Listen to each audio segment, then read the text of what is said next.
ఇప్పుడు మనం మాట్లాడుకునేది కంజెంటల్ హార్ట్ డిసీజెస్ గురించి. అంటే పుట్టుకతో గుండెలో సమస్య ఉండే వాళ్ళకి. సో పుట్టుకతో కొన్ని సమస్యలు రావచ్చు. అంటే స్ట్రక్చరల్ హార్ట్ డిఫెక్ట్స్ అంటారు వాటిని. సో అందులో హోల్స్ ఉండడం అనేది ఒక సమస్య. సో స్ట్రక్చరల్ హార్ట్ డిఫెక్ట్స్లో ఒకటి హోల్స్ ఉండడం. ఇప్పుడు గుండెకి ఎడం పక్క కుడి పక్క ఒక గోడలాగా ఉంటుంది. Septum, atrial septum, ventricular septum అని గోడలాగా ఉంటుంది.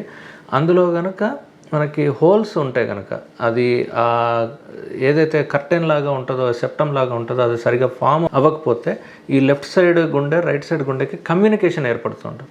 ఆ కమ్యూనికేషన్ సాధారణంగా ఏ ఇండివిజువల్లో ఏ మనిషిలో ఉండదు.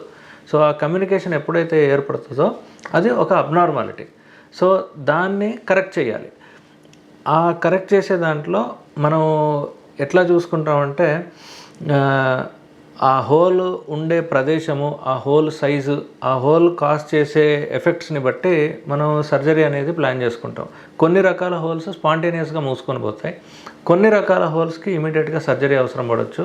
కొన్ని రకాల హోల్స్కి మనం వెయిట్ చేసి అది స్పాంటేనియస్గా క్లోజ్ అవుతుందని వెయిట్ చేసి అది అవ్వకపోతే దాని తర్వాత క్లోజ్ చేయడం అనేది జరుగుతుంది.